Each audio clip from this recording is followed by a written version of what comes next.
Millionaire CEO took his twins on a blind date, acted broke, but one moment changed everything. What would you do if you discovered the broke man you'd fallen head over heels for was secretly worth $2.8 billion? Hold that thought, because what I'm about to tell you will make you question everything you think you know about love, money, and the lengths people go to test your heart. Have you ever been lied to about something that big? Have you ever felt like someone was testing your character, watching to see if you'd love them for who they really are versus what they can give you? Has someone in your life ever pretended to be less than they were just to see if you were genuine? Because that's exactly what happened to one woman who thought she was falling for a struggling consultant named Adrian, only to discover he was one of the richest men in America. But here's the twist that'll blow your mind. This deception wasn't born from cruelty. It came from a place so broken, so desperate for real connection, that it'll make you rethink every assumption you've ever made about wealthy people. The problem with relationships today? Nobody knows who's real anymore. Everyone's either pretending to be richer than they are, or in this case, pretending to be poorer. Social media has us all performing versions of ourselves, and genuine connection feels impossible when everyone's wearing a mask. If you ever felt betrayed by someone you trusted, or if you believe true love can survive any deception, hit that subscribe button, because what happens next will restore your faith in second chances. Meet Adrian Ace Whitmore, 38 years old, CEO of Whitmore Dynamics, the man who revolutionized artificial intelligence and became worth more money than small countries. You've seen his face on Fortune magazine covers, watched him command boardrooms with the confidence of someone who's never known failure. But here's what those magazines don't tell you. This billionaire who now lives in a penthouse that costs more per month than most people make in a year, he grew up sleeping on a mattress on the floor of a one-bedroom apartment in the most dangerous part of Detroit. While other kids worry about homework, 10-year-old Adrian worried about whether the electricity would stay on. His father's hands were permanently stained black from fixing cars 16 hours a day, and his mother graded papers by candlelight when they couldn't afford the power bill. The same man who now owns 3 houses across the country once ate government cheese sandwiches for dinner 5 nights a week. The genius who built a tech empire from nothing used to walk 2 miles to school because his family couldn't afford bus fare. Everything changed when he was 16. One rainy Tuesday night that would forever split his life into before and after. His parents were driving home from his mother's second job, cleaning office buildings downtown, when a drunk driver ran a red light. Gone. Both of them. Just like that. Adrian spent that night in a hospital waiting room, still wearing his McDonald's uniform from his after-school job, being told by strangers that he was now completely alone in the world. No relatives who could take him. No safety net. Just a scared kid with $127 in his checking account and a promise he made himself that night. He would never, ever feel powerless again. Fast forward 22 years, and that promise has been kept in every way imaginable. Ace controls everything: his business, his image, his environment, his children's lives. But here's the cruel irony. All that control couldn't save the one person who mattered most: his wife, Marisol. 3 years ago, cancer took her just as suddenly as that drunk driver took his parents. She was 34, healthy, full of life. One day, she was planning their 10-year anniversary trip.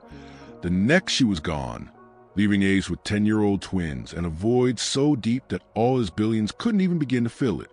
Now he sits in his glass palace high above the city, watching his children, Elijah and Evie, try to navigate life with a father who's physically present but emotionally frozen. The penthouse that was supposed to represent his victory over poverty has become a monument to his loneliness. Every luxury reminds him that success means nothing when you have no one to share it with. But Ace has a secret, something not even his closest business associates know about. Every night after the twins go to bed, he drives across town to the rough neighborhood that reminds him of where he came from. There, hidden behind shell companies and anonymous donations, he funds a community center that provides hope to kids just like he used to be. It's his way of honoring the scared 16-year-old boy who once had nothing, and maybe, just maybe, finding some peace with the man he's become. The question that haunts him isn't whether he's successful. It's whether anyone could ever love the broken parts of him that all the money in the world can't fix. He's about to find out in the most unexpected way possible. While Ace was building his empire in glass towers, 300 miles away in Atlanta, a completely different kind of revolution was taking place on the streets. Amara Bennett stood on a scaffolding 20 feet above the ground, her dark skin glistening with sweat as she put the finishing touches on a mural that would make you stop dead in your tracks. This wasn't some pretty decoration. This was a 50-foot-tall declaration, a war against hopelessness. Children of every color reached toward a rising sun, their faces radiating determination that seemed to leap off the concrete wall.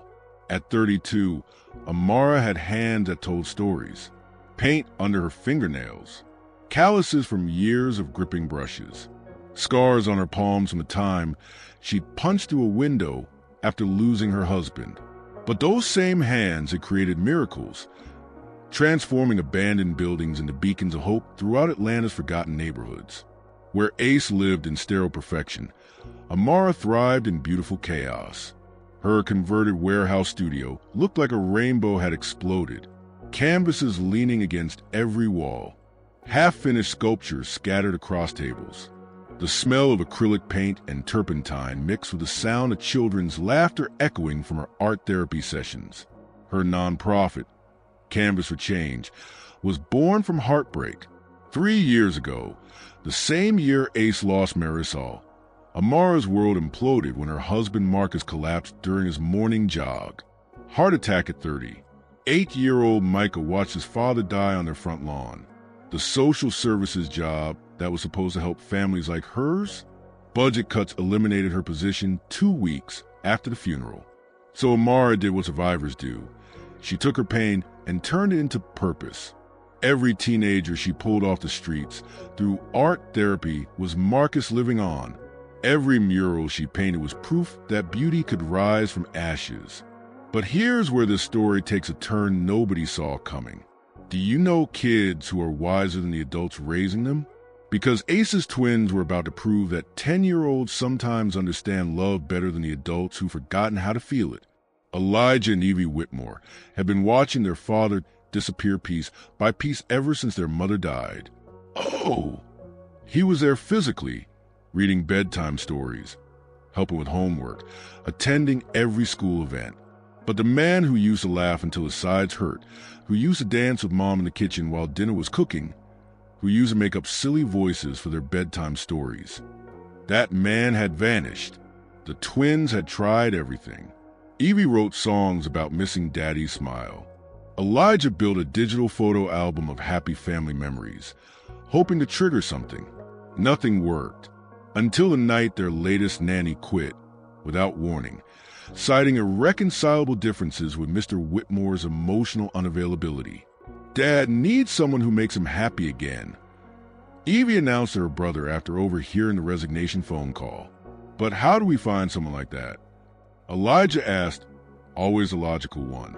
We find him a girlfriend. Now, most 10-year-olds would have no idea how to execute such a plan. But these weren't ordinary kids. They were mini geniuses raised by a tech billionaire with unlimited internet access and zero parental controls on appropriate websites.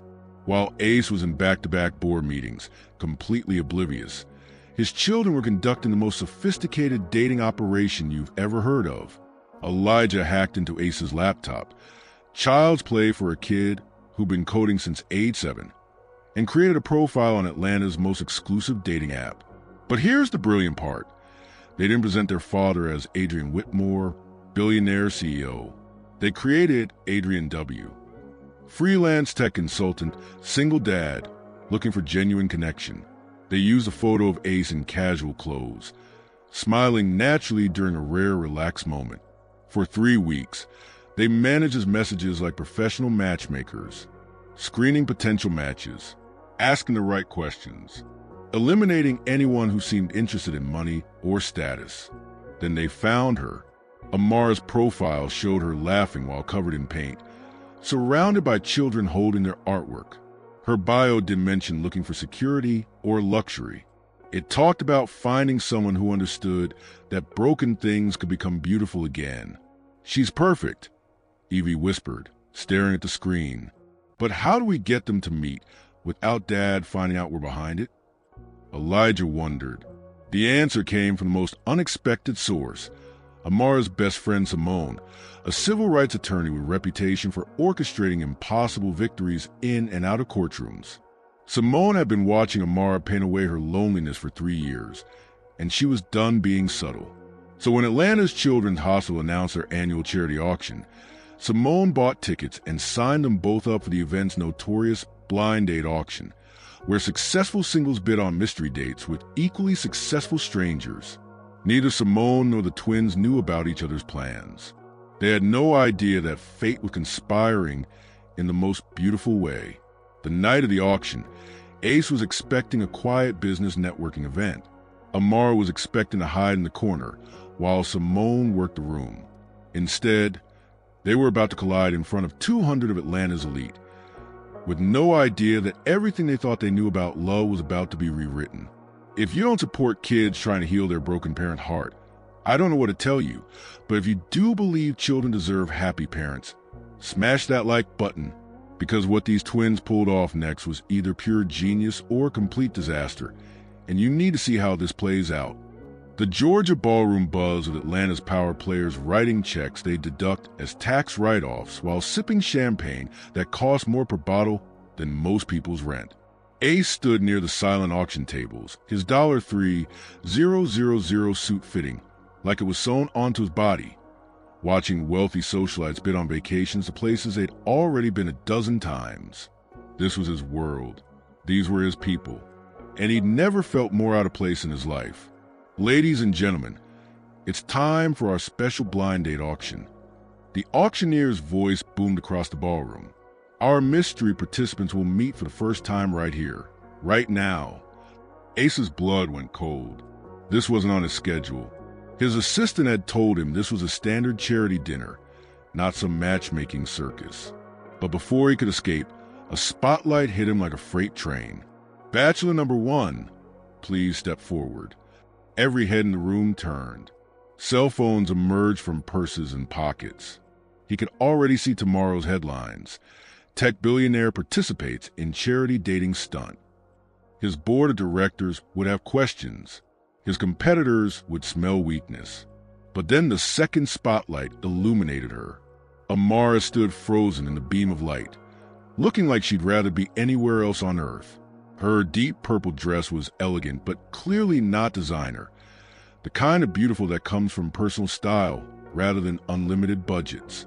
She clutched a small purse with white knuckles, her eyes scanning the crowd like a deer surrounded by wolves. For 30 seconds, they just stared at each other across 20 feet of marble floor, while 200 strangers applauded and whispered behind their hands. Something clicked in Ace's mind. A decision that would change everything. This woman, nervous, authentic, clearly uncomfortable with this display of wealth. She was real, not like the countless women who'd thrown themselves at his fortune over the years. But if she knew who he really was, how would he ever know if her interest was genuine? Have you ever tested someone's character? Have you ever wondered if people would love you without your money, your success, your status? Because that's exactly what raced through Ace's mind in that moment. The auctioneer was asking where they'd like to go for their date. Ace's usual move would be some exclusive restaurant with a 2-month waiting list. Instead, he heard himself saying, "How about somewhere authentic? Maybe Ethiopian food?" The crowd chuckled. Ethiopian wasn't exactly what they expected from a man wearing a Rolex worth more than most cars. Amara's face lit up for the first time all evening. "I know the perfect place," she said, her voice carrying across the room. "Zoma.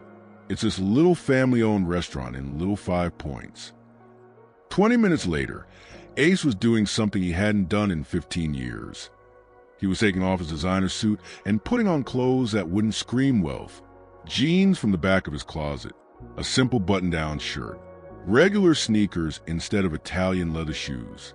He caught himself in the mirror and barely recognized the man looking back. Without the armor of expensive clothing, He looked normal, like the kid from Detroit who used the bus tables to pay for community college textbooks.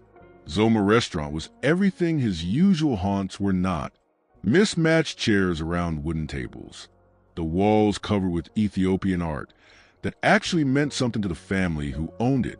The smell of Berber spices and injera bread filled the air while traditional music played softly in the background. Amara was already seated when he arrived, and she'd changed too, into jeans and a flowing top that made her look like she belonged in this warm, lived-in space. "I wasn't sure you'd actually show up," she said as he sat down across from her. "Why wouldn't I? Most guys who dress like you did tonight expect dates at restaurants where the menu doesn't have prices." Ace felt a stab of guilt, but also curiosity. "What makes you think I have money?" She laughed, a genuine sound that made something inside his chest tighten. "The watch you were wearing costs more than I make in 3 months. I restore paintings for a living, so I know expensive things when I see them." Fair point. He looked down at his bare wrist. The Rolex was locked in his car's glove compartment. But maybe I'm just good at pretending. They ordered family style, sharing dishes served on a traditional woven basket lined with injera bread.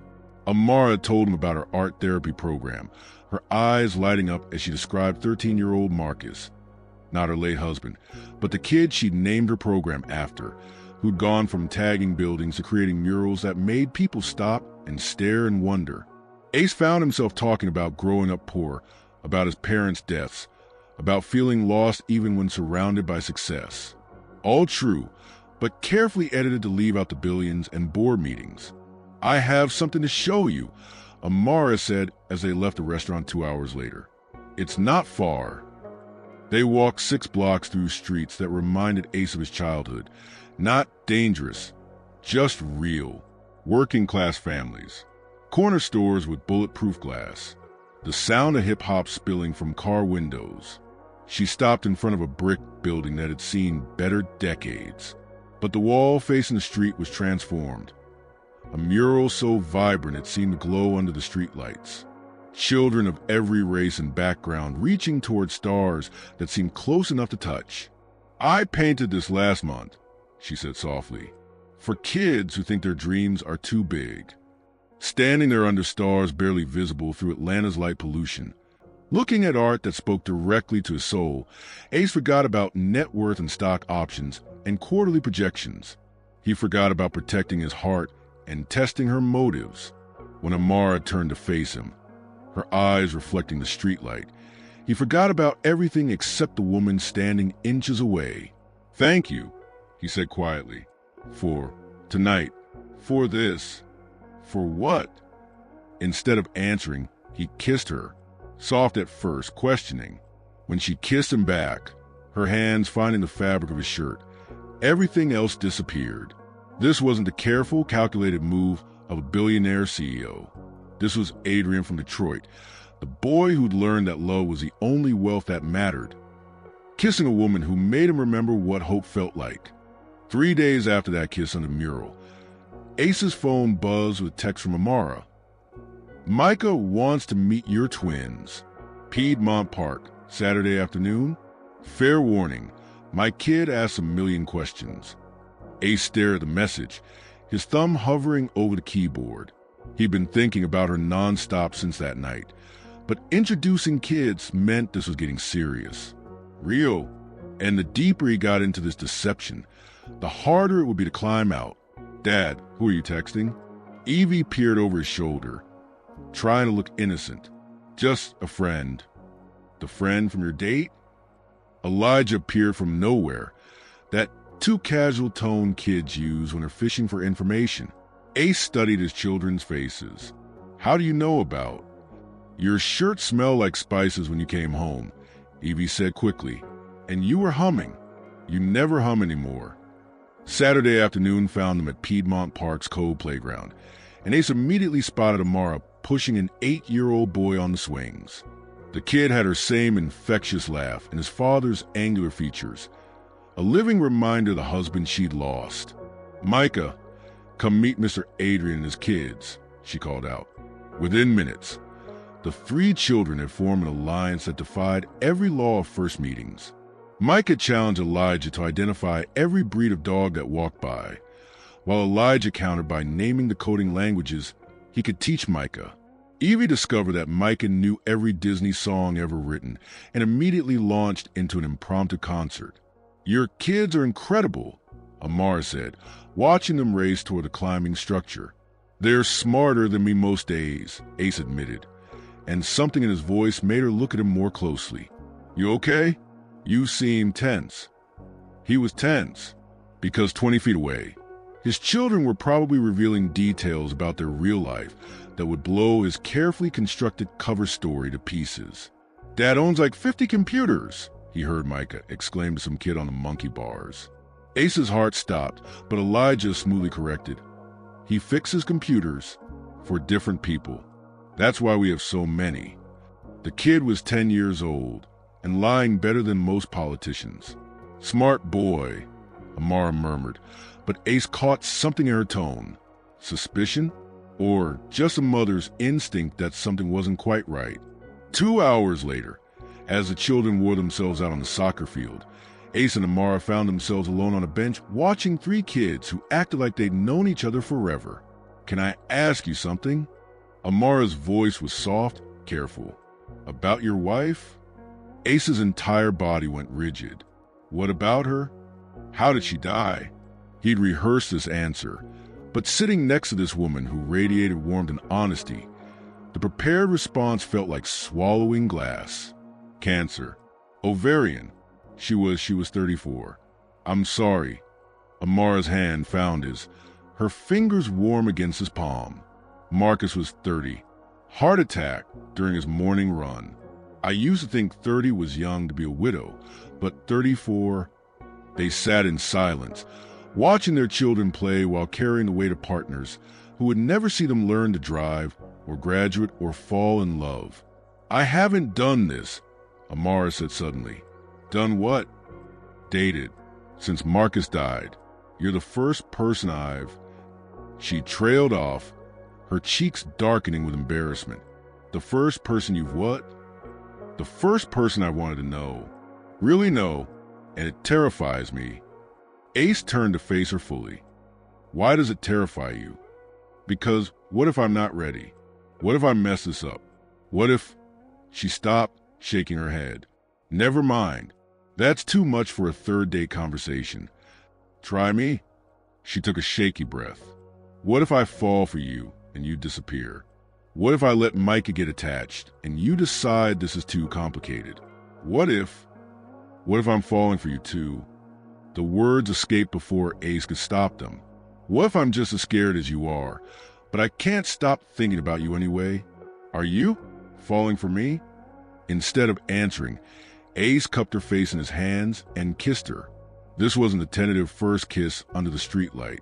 This was deeper, hungrier, full of 3 years of loneliness and the desperate hope that maybe, just maybe, they could build something beautiful from the wreckage of their past. When they broke apart, breathless, Evie's voice carried across the cold playground. "Dad's kissing the pretty lady." "Evie." Elijah's voice cracked with mortification. Amara laughed against Ace's lips. "Your daughter has excellent timing." "She gets that from her mother," Ace said, and immediately regretted it, because Marisol had been the most honest person he'd ever known, and here he was building a relationship on lies. "What's wrong?" Amara had caught the shadow that crossed his face. "Nothing. Just sometimes grief hits you when you're not expecting it." She squeezed his hand. "I know exactly what you mean." As they gathered their kids and prepared to leave, Ace's phone buzzed with an urgent message from his head of security. "Potential leak in the charity donation documents. Need to discuss AAP." He deleted the message quickly, but not before a chill ran down his spine. His secret philanthropic work was the one thing that could connect Adrian, the struggling consultant, to Adrian Whitmore, the billionaire CEO. "Everything okay?" Amara asked, noticing his expression. "Work stuff. Nothing important." But as he watched her laugh with his children, as he felt the warmth of possibility spreading through his chest, Ace knew he was walking a tightrope over an abyss. One wrong step, one revealed truth, and everything he was starting to hope would come crashing down. He just had no idea how soon that fall was coming. "Would you like to have dinner at my place Friday night?" Ace asked as they walked back to their cars, the kids racing ahead with promises to text each other later. Amara paused, her keys halfway to her car door. "Your place. I know it sounds forward, but I'd love to cook for you. Actually cook, not order takeout." He ran a hand through his hair, suddenly nervous. "Unless that's too much too fast." "No, I like that." She smiled, but he caught the flicker of uncertainty in her eyes. "Should I bring anything?" "Just yourself." Friday evening, Ace stood in his penthouse kitchen, panic rising in his throat. How was he going to explain living in a $4.2 million apartment overlooking the city while pretending to be a struggling consultant? The elevator chimed. Too late to back out now. Amara stepped out wearing a flowing black dress that made his breath catch, carrying a bottle of wine and looking around the space with wide eyes. Floor-to-ceiling windows showcased Atlanta's skyline. Modern furniture that belonged in architectural magazines. Art that most people only saw in museums. This is wow. She turned in a slow circle. Taking it all in. "You said you were a consultant?" "I am," Ace said carefully, leading her toward the kitchen where he'd been preparing Ethiopian-inspired dishes all afternoon. I specialize in high-end tech consulting for clients who pay well." It wasn't entirely a lie. He did consult technically for his own companies. "Must be some clients," she murmured, running her fingers along the marble countertop. "The wine's breathing. Dinner's almost ready." He handed her a glass of the vintage he'd been saving for a special occasion, though she brought a $20 bottle that probably tasted just as good. "Want to see the view while we wait?" They stood on the balcony, the city sprawling beneath them like scattered diamonds. Amara leaned against the railing, the wind catching her hair. "Can I tell you something?" Ace's voice was quieter than usual. "Something I've never told anyone?" "Of course." He took a breath that felt like jumping off a cliff. "I do volunteer work at a community center in the West End. Kids who remind me of myself at their age." "That's beautiful.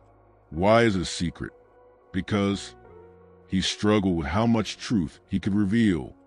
"Because in my world, people don't always do good things for the right reasons. They do them for publicity, for tax breaks, for their image. I didn't want this to be about any of that." Amara set down her wine and turned to face him fully. "What's it about then?" "Guilt, maybe, or hope. I don't know." His voice cracked slightly. "My parents died when I was 16. Car accident. I spent 3 years in foster care, bouncing between homes, feeling invisible. Those kids at the center, they have that same look I used to see in the mirror, like the world forgot they exist. So you make sure they know someone sees them." "I try." She reached up and touched his face, her palm warm against his cheek. "That's not guilt, Adrian. That's love." Something broke open in his chest at her words, at the way she said his name like it mattered. Dinner became secondary. They found themselves back on the couch, talking in the low voices people use when sharing secrets. The city lights painted patterns across their skin as the sun disappeared behind the skyline. Have you ever felt like you found your person at exactly the right moment? Because that's what was happening to Ace as he watched Amara laugh at something he'd said, her hand resting on his knee, her eyes bright with wine, and something deeper. "I should probably go soon," she said softly, though she made no move to leave. "Mike is at a sleepover, but I don't want to assume." "Don't go." The words escaped before he could think. "Not yet." She studied his face in the dim light. "Are you sure?" Instead of answering, he kissed her, slow and deep, tasting wine and possibility on her lips. Her arms wound around his neck, fingers threading through his hair as she kissed him back with 3 years of stored-up longing. They moved together like they had been doing this dance forever. His hands found the small of her back, pulling her closer until there was no space between them. She made a soft sound against his mouth that sent fire through his veins. "Amara," he whispered, her name a prayer on his lips. "I know," she breathed. "I know." They stood slowly, her hand finding his, leading him toward the hallway without words. In his bedroom, with the city lights casting silver shadows through the windows, they undressed each other slowly, reverently, like unwrapping something precious. When his shirt hit the floor, her fingers traced a scar on his shoulder from a childhood accident, her touch gentle as whispered promises. When her dress pulled around her ankles, he mapped every curve with his hands like he was memorizing a work of art. They came together on sheets that smelled like expensive fabric softener and desperate hope, moving in rhythm older than time itself. Her breath caught when he kissed the hollow of her throat. His name fell from her lips like music when she arched beneath him. Every touch was an apology for the years they'd spent alone. Every kiss was a promise that maybe, just maybe, they could be whole again together. When she wrapped her legs around him and pulled him deeper, when he whispered her name like a benediction, when they moved together towards something that felt like salvation, it wasn't just physical. It was two broken people finding a way to fit their jagged edges together until they formed something beautiful. Afterward, she lay with her head on his chest, tracing lazy patterns on his skin while his fingers played in her hair. The city hummed beyond the windows, but inside this room, everything was perfect silence. "I haven't felt this way since Marcus," she whispered into the darkness. "I know. Me neither. Since Marisol. Are we crazy for this? For moving so fast?" "Probably." He pressed his lips to the top of her head. "But I don't care anymore." She lifted her head to look at him, her eyes serious. "Whatever this is between us, I want you to know I don't need you to be anything other than exactly who you are right now." Ace's heart clenched.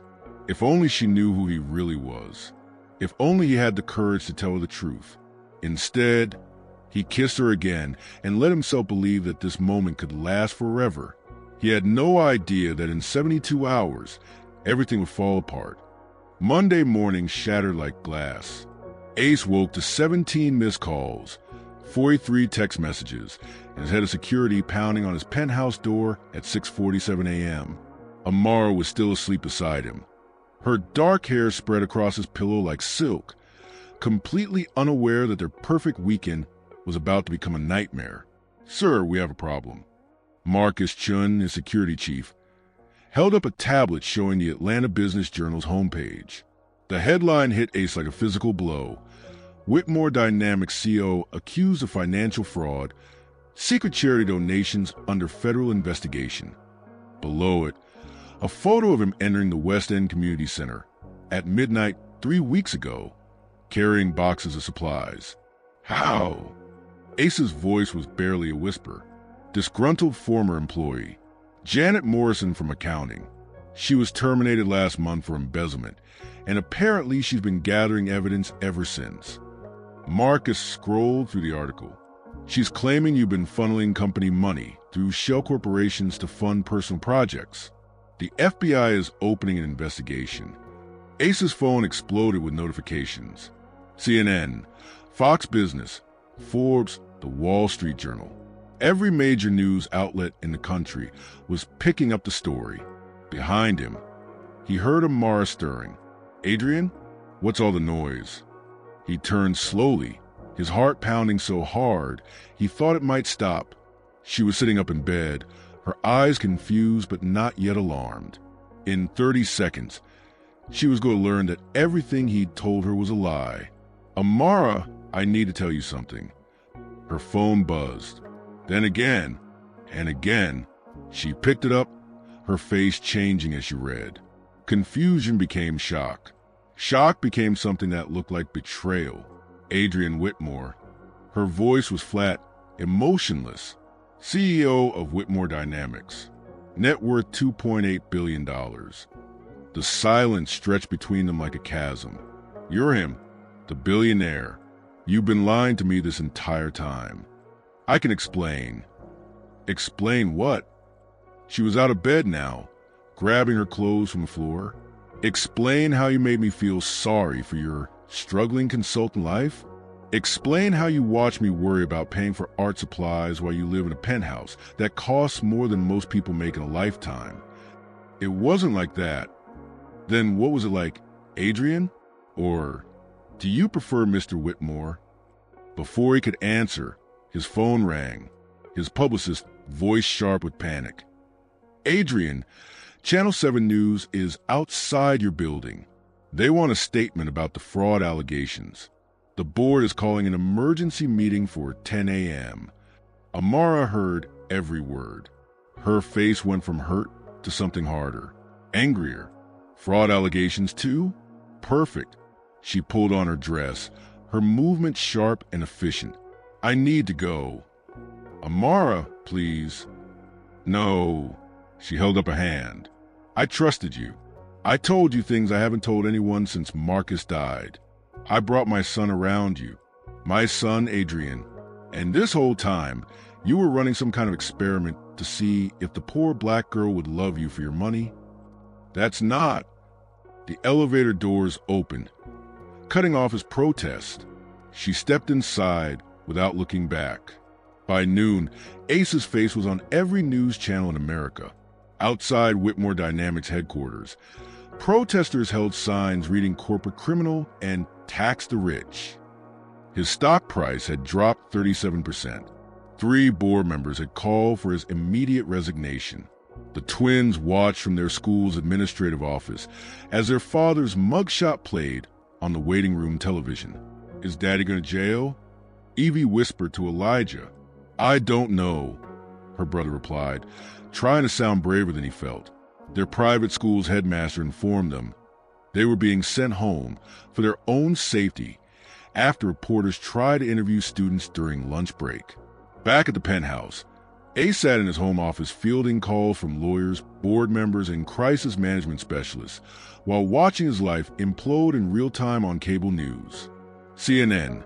Sources close to the investigation suggest Whitmore may have been using his charity work to hide millions in unreported income. Fox Business. The tech mogul's double life raises serious questions about corporate governance and SEC oversight. MSNBC. This appears to be another case of the ultra-wealthy believing they're above the law.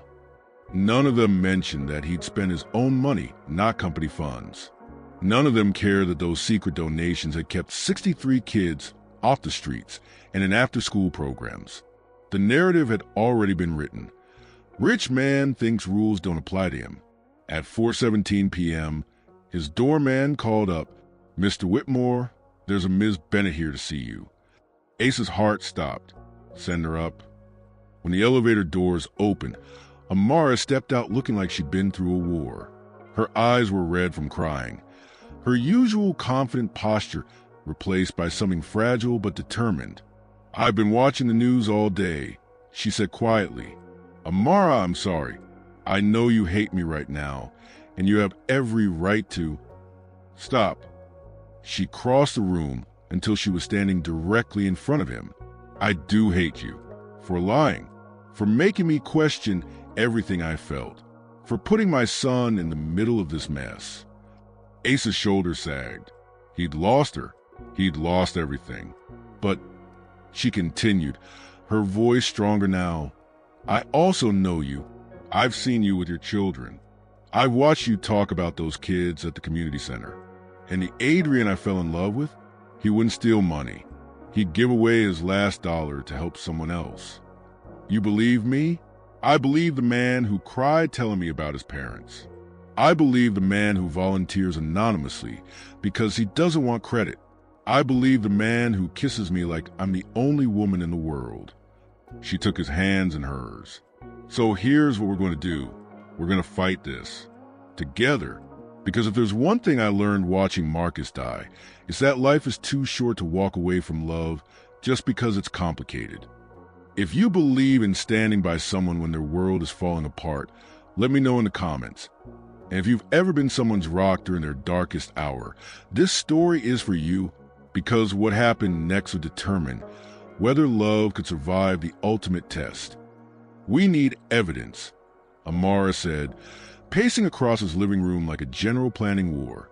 Real evidence that proves you use your own money, not company funds. My lawyers are handling. Your lawyers are thinking like lawyers. We need to think like people. Real people who are watching the story and deciding whether to believe you or not. For the next 18 hours, they worked like investigators. Bank records, wire transfer receipts, personal financial statements. Amara's friend Simone arrived with her legal expertise, spreading documents across Ace's dining table while the twins helped organize papers by date. "Look at this," Elijah said, holding up a receipt. Dad bought art supplies for the community center on the same day Mom died, with his personal credit card. The room went silent. Even in his deepest grief, Ace had been taking care of other people's children.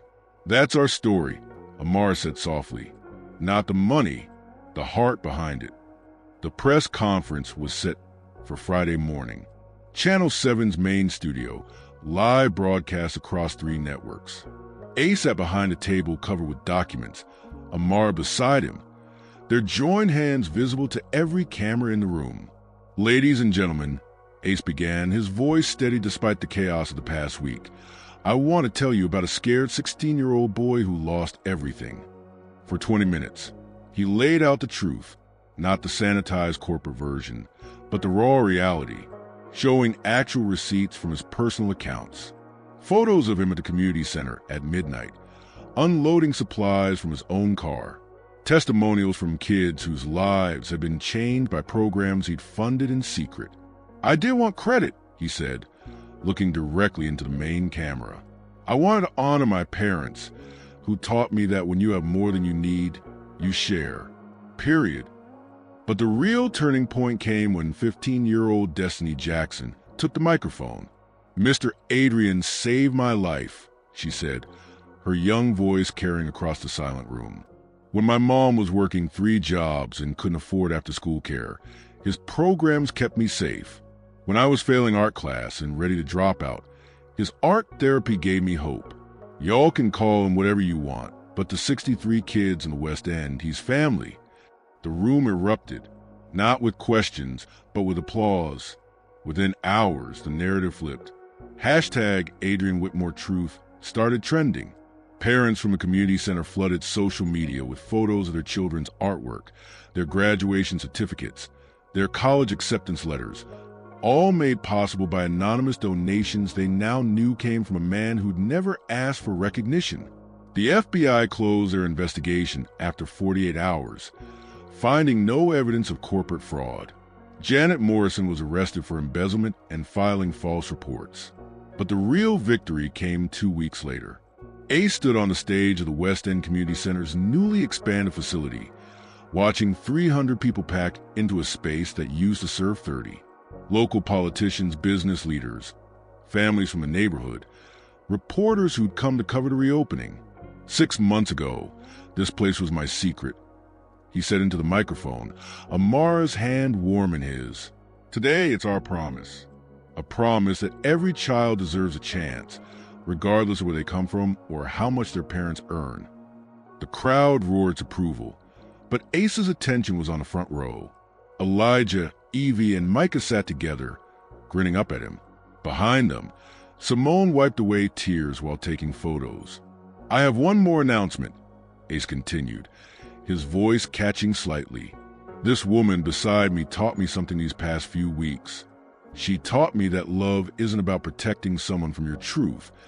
It's about trusting them enough to share it." He turned to face Amara, pulling a small velvet box from his pocket. "Amara Bennett, you stood by me when my world fell apart. You fought for me when I couldn't fight for myself. You showed me that being vulnerable isn't weakness. It's the only way to truly connect with another human being." Her hands flew to her mouth as he dropped to one knee. "Will you marry me? Will you let me spend the rest of my life proving that the man you fell in love with, all of him, including the parts one was too scared to show you, will never stop fighting to deserve your trust?" Through her tears, she whispered, "Yes." Time jumped, 18 months later. The The warehouse turned wedding venue blazed with fairy lights and Amara's murals. Guests from two worlds, tech executives in designer suits dancing beside community center kids in their Sunday best. Elijah served as ring bearer, while Evie and Micah performed a duet they'd written together. As Ace and Amara swayed to their first dance as husband and wife, surrounded by the family they'd built from broken pieces, he whispered in her ear, "Thank you for seeing who I really was, even when I couldn't. Thank you for being worth the wait," she whispered back. 5 years later, Ace stood in the same spot where his journey began, the West End Community Center, now serving over 500 children across 3 Atlanta locations. But this time, he wasn't hiding in the shadows at midnight. 12-year-old Micah was teaching coding to younger kids, while 13-year-old Elijah and Evie ran the music therapy program. Amara's latest mural covered the entire east wall, hands of every color reaching toward the same bright future. "Remember when you used to sneak in here like some kind of charity ghost?" Amara laughed, joining in with their 2-year-old daughter, Maya, on her hip. "Best mistake I ever made," Ace replied, watching their blended family work together. "Well, second best. The blind date was first."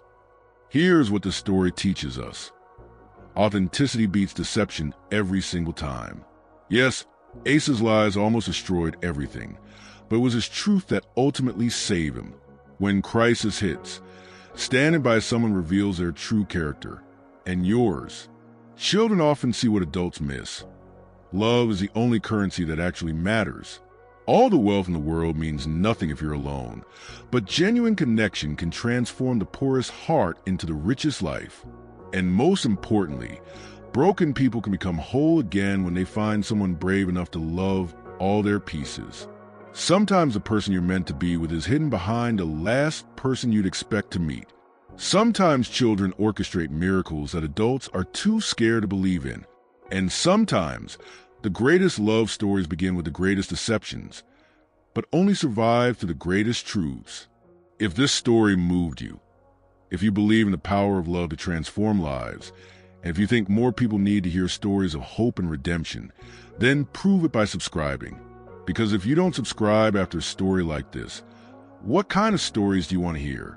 Hit that notification bell if you believe broken people can become whole again.